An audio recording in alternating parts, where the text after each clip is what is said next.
परम पूज्य गुरुदेव, एक जिज्ञासा है। हम सब कई प्रकार के रोगों से ग्रस्त होते हैं। कोई रोग हमें ज़्यादा परेशान कर रहा होता है तो हमारा ध्यान उसकी तरफ ज़्यादा होता है। हम बीज मंत्रों का जब पाठ करते हैं तो क्या वो बीज मंत्र का जो प्रभाव है, जो कृपा है, वो सारे रोगों पर एक सी होती है? एक तो जैसे आप दुर्गा सप्तशती पढ़ेंगे उसमें हजारों मंत्र हैं।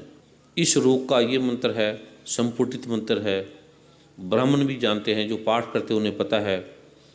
धन का मंत्र है, लक्ष्मी का मंत्र है, आपदा हरण का मंत्र है, स्वप्न में सिद्धि असिद्धि बताने का मंत्र है, रोगान शीर्षान पंसी जैसे मंत्र है, रोगों को हरने वाला है, और सर्व मंगलकारी का मंत्र है, विद्या का अर्थ है। हमारे हेडेक है, ब्रेन ट्यूमर है, अर्थराइटिस है, रूमेटिज्म है, गाउट है, इंटेस्टाइन में प्रॉब्लम है, पैरों तक के रोग हैं, आंतों के रोग हैं, सिर के रोग हैं, आँखों के रोग हैं, नेत्रों के रोग हैं, कानों के रोग हैं। अलग अलग प्रकार के अलग अलग मंत्र हैं। सार्वजनिक मंत्र हैं, विश्व शांति के मंत्र हैं। आप पढ़ेंगे तो अलग अलग मंत्र है। एक और भी है, पहले रोग क्यों होता है? रोग होता है हमारे जाने ना अनजाने ग्रह दोषों से, क्योंकि ज्योतिष तथ्य पे आधारित है। ज्योतिष कोई झूठ का विज्ञान नहीं है, सत्य विज्ञान है। शास्त्र ये आदि सनातन शास्त्र हैं।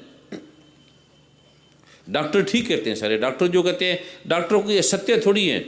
डॉक्टर जो रिपोर्ट है वो वैज्ञानिक आधार है, वैज्ञानिक तथ्य हैं।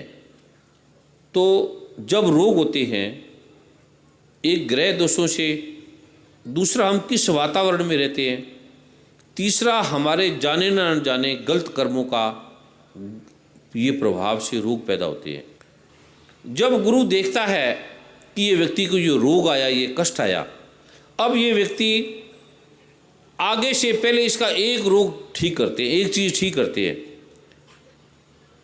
अगर ये व्यक्ति आगे से ठीक करेगा तो दूसरा भी कर देंगे।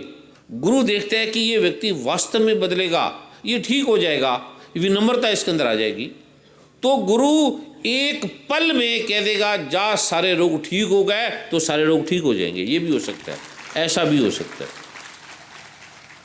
इसका अर्थ हम ये माने कि हमारा ठीक होना या ना होना गुरु ने जो बीज मंत्र दिए उनके पाठ करने पर निर्भर नहीं है, बल्कि गुरु की इच्छा के ऊपर निर्भर है। बीज मंत्रों का पाठ करते हो, वो आपको कर्म देता है, बोध देता है, शक्ति देता है, और उससे भी आप ठीक होते हो। पर उसके ठीक के पीछे भी भगवान ब्रह्मा विष्णु महेश की कृपा आधारित है। अगर आप कहोगे कि मैं ही पाठ करने वाला हूँ, मेरे पाठ से ये ठीक हुआ, तो आप में पाठ के बाद अकड़ आ जाएगी, अहम आ जाएगा।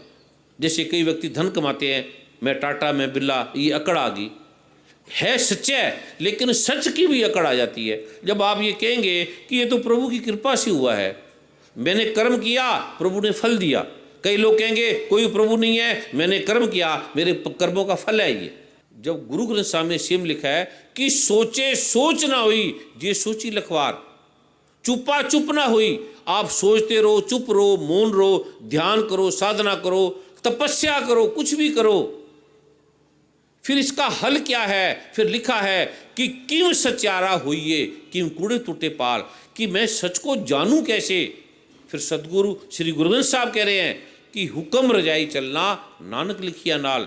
नानक कहते हैं कि मेरे हुक्म में चल, जो गुरु, जो पारब्रह्म परमात्मा, जो प्रभु का आदेश है उसके अनुसार चल, और मैं ये लिख के कह रहा हूं, तेरे सारे काम हो जाएंगे। अब गुरु का अर्थ है कि जो ब्रह्मा विष्णु महेश ने कह दिया